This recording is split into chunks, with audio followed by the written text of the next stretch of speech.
for uh, November and possibly make this a case, even though he's spending most of his time in New York inside a courtroom. As you know, the closing arguments are supposed to start Tuesday, and the jury could get the case by the middle of next week. Let's listen in. Former President Donald Trump as he takes the stage here in the South Bronx.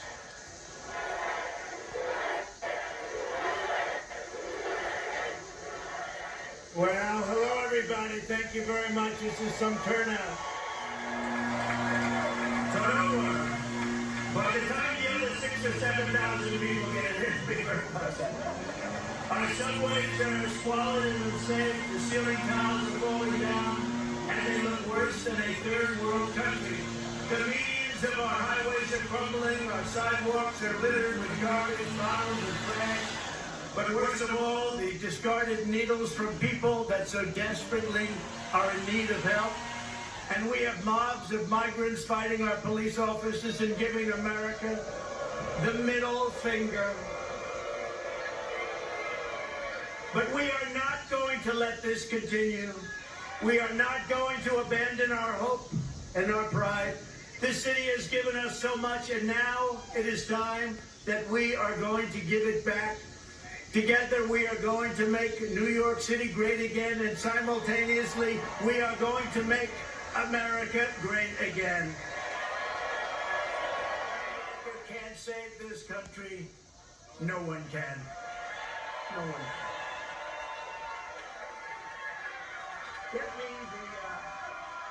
Get me the snake, please. The snake.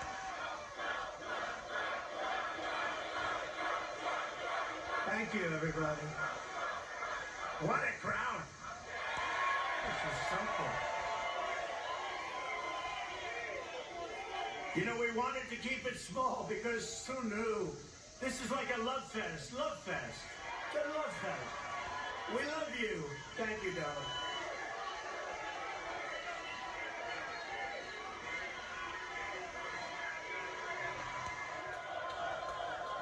So I believe in the expression. Did you ever hear this expression? The harder you work, the luckier you get. You know who said that? A great golfer named Gary Player. He was smaller than other golfers, but he worked harder than other golfers. And he ended up with the most career wins of any golfer. He ended up with 9 majors. And, you know, he was small in stature, but big right up here. But he made that statement. It was the first time I ever heard about it. He said, it's a funny thing happens. The harder I work, the luckier I get. That was an athlete saying that. Amazing, right? It's the first time I heard it. Probably been said by others, but it's true. I can tell you. And finally, you have to take pride in your accomplishments. Do not take for granted what you've achieved. Forget it. It's over. It's good for your confidence, but it's over. Go forward. Think to the future, not to the past, but learn from the past. Turned into housing for thousands of migrants. Very simply, Joe Biden puts illegal aliens first. I put America first. I put America first.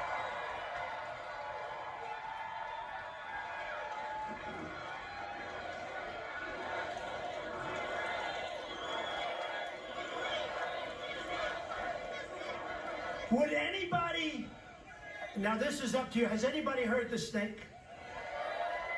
Would anybody like to hear the snake? Because we can stay here all night, I don't care. Would you like to hear the snake? So it's a metaphor, it's an old song, and it was redone. It didn't have anything to do with snakes or people or illegal immigration, but this has to do with illegal immigration. And I think it's very accurate, actually, and it's very sad. But I'll go and we'll do it, and some of you have heard it, and many of you haven't. But we're going to do it right now for the great people of the Bronx and elsewhere. We love the Bronx. We love the Bronx. Are you ready? On her work, and you know what? You know what this is all about, right? Did you know? You've heard this before? Have you heard it? We got the greatest people here. On her way to work one morning, down the path along the lake, a tender-hearted woman saw a poor half-frozen snake. His pretty colored skin had been all frosted with the dew. "Poor thing," he said, "I'll take you in, and I'll take care of you. Take me in, oh tender woman, take me in for heaven's sake. Take me in, oh tender woman," sighed the vicious snake. She wrapped him up all cozy in a comforter of silk and laid him by the fireside with some honey and some milk. She hurried home from work that night, and soon as she arrived, she found the pretty snake she'd taken in had been revived. "Take me in, oh tender woman, take me in for heaven's sake. Take me in, oh tender woman," sighed the vicious snake. She clutched him to her bosom. "You're so beautiful," she cried. "But if I hadn't brought you in by now, you truly would have died." She stroked his pretty skin again and kissed and held him tight. But instead of saying "thank you, ma'am," the snake gave her a vicious bite. "Take me in, oh tender woman, take me in for heaven's sake. Take me in, oh tender woman," sighed the vicious snake. "I saved you," cried the woman, "and you've bitten me, but why? You know your bite is poisonous, and now I'm going to die." "Shut up, silly woman," said the reptile with a grin. "You knew damn well I was a snake before you took me in." Right? So when we allow people from prisons, when we allow people from insane asylums and mental institutions, which are being emptied out all over the world, you know, their prison populations are going way down. You know why? Because they're being dumped into the United States.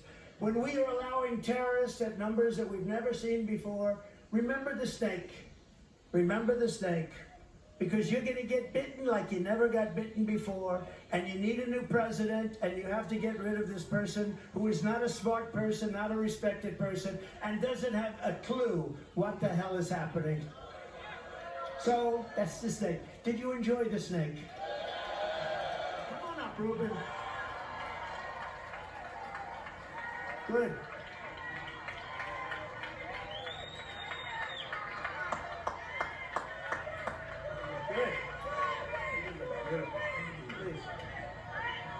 Thank you, Mr. President. I am a Puerto Rican, a black Puerto Rican. I used to be a state senator for 50 years. I used to be city council member. Today I'm here for various reasons.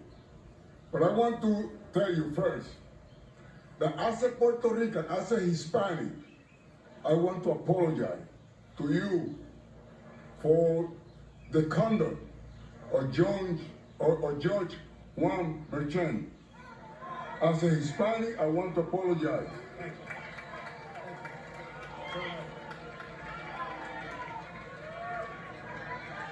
He's been used. He has been used to destroy you. But we know better than that. We know better than that. As a minister, president of the New York Hispanic Clergy Organization, I want to tell AOC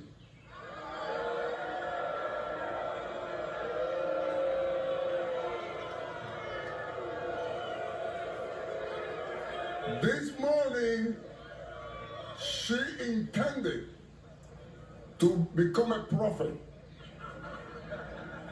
And she said, even God doesn't want Trump in the Bronx because it's going to rain. Madam Prophet AOC, you have become a false prophet.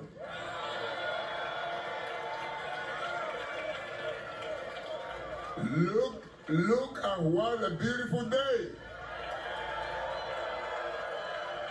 That means that not only you guys want Trump in the Bronx, because if we're gonna measure that for the weather, then I will say humbly that even God wants you in the Bronx.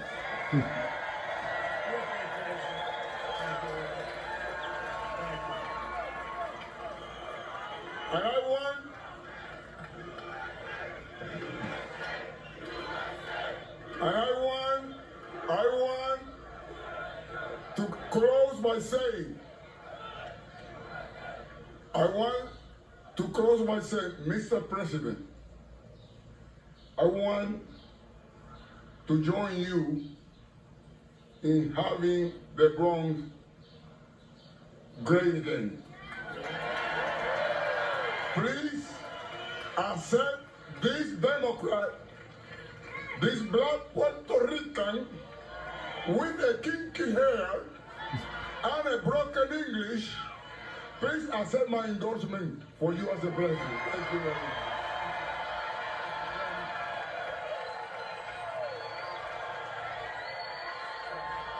Beautiful job. Thank you.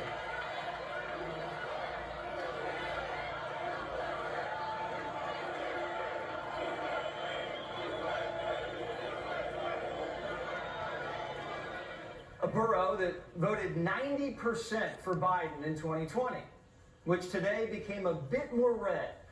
After 4 years, you could feel the buyer's remorse. Johnny was there as our witness. Why are you here today? To support Donald Trump. I am here for Trump. To support Donald Trump, to put America first. What do you like about Donald Trump? Everything. He's from Queens, and he speaks our language. I like Trump because he keep it real. He don't got no filter. He's for the people. He speaks money, and this is what the country needs. We need money, not inflation. We need money. Everything was under control. We had low inflation. We had gas under $1.80. What issues are people in the Bronx facing? Economic stress. They're facing an illegal invasion. In the Bronx right now, it's definitely crime. Prices is extreme. We care about the housing. We care about the crime. How has Joe Biden addressed those issues? He hasn't. He hasn't addressed them. He wants to make them worse. Nothing. He's just been talking a lot. The Biden name in the Bronx sounds like mass incarceration. What has Joe Biden done for the minority community? He's done nothing but say, you ain't black. Incarcerated us. Not a thing. Absolutely nothing. I really could not tell you what he's done. Joe Biden says, if you don't support him, you ain't black. Are you black? Hey, Joe, guess what? Oh, I'm absolutely black, and I support Trump. I don't know why you would say that. He's not even black. That's why I said I ain't black, because I'm not voting for him. Trump as black as I am, you heard? Love was in the air. Donald Trump speaking for over an hour, addressing the economy, the border, foreign policy, and, of course, Joe Biden. Donald Trump is a street fighter. You do not come into the ring with him with gloves, looking for a referee to stop every 3 minutes rest. No, this is a street fight. You come in with a broke bottle and an ash can because it's going to be that kind of battle. Fighting dirty. Democrats don't know any other way. Forget about winning hearts and minds. They'd rather throw you in jail and call you racist. Here's Trump in the 80s, by the way. Black America wanted to beat Trump before Black America had even heard the name Joe Biden. AOC's brain can't even grasp anything other than left-right. Watch her stammer and lie. Humiliated, Trump gets bigger crowds in her borough than she does. New York City's blue, Brooklyn's blue, Brooklyn is blue, Queens is blue, the Bronx is blue, and he's got nowhere to go. So he's decided to come to the South Bronx. He's broke. He needs to pay these legal funds, and busing people in order to get those donations so that he can funnel them to his legal fees is kind of his business right now. Trump doesn't have to be in court for a week. He doesn't have to be in the Bronx. He wants to. Trump's not going to the Bronx because he's broke. He's going to the Bronx because the Bronx is broke, thanks to Bidenomics and AOC. Johnny's been there since 2. Hasn't seen a single bus pull up. Where are you from? The Bronx, actually. I'm originally from the Bronx and from New York. I'm from the Bronx. Right here in the Bronx, New York. This is home, right here. AOC says if you're not a Democrat, you don't belong here in the Bronx. What do you say? I disagree with that. I don't think she should be here in the Bronx. I actually don't know any Democrats living in the Bronx. Look, AOC, look at the tremendous support for Mr. Donald J. Trump. You need to tell her that she need to stay out the Bronx because look at all the people around. Everybody's here for Trump. I am a Democrat, and I belong here. And who are you voting for? Donald J. Trump. What has AOC done for the Bronx? She's done nothing for the Bronx. Nothing. Nothing's changed. Nothing's gotten any better. Nothing. Absolutely nothing. Let her come to the Bronx and let her come among us people that struggle. She doesn't even know what struggle is. All these people want is to be heard. And when you realize that, you understand how easy a politician's job is. Even easier than mine. You listen to the voters and you deliver the goods. That's it. You don't ignore them and deliver for yourself. AI would do a better job in Washington than Democrats. The Bronx has never felt more abandoned. We have so many Americans doing so bad in this country because we have people in this country believe that they have the right to strip us of our humanity, strip us of everything that we own, strip us of our rights to raise our children the way we want to raise our children. We have to stand up against them. It's not about just supporting Trump. It's supporting your rights. It's supporting this country's rights. It's supporting our children. Some of you people at home that are scared to come out and say you support Donald Trump, we get you. We understand. You might lose your job. You might lose, but vote for it anyway. If you continue to support the Democratic Party, which is anti-black, you're a damn fool.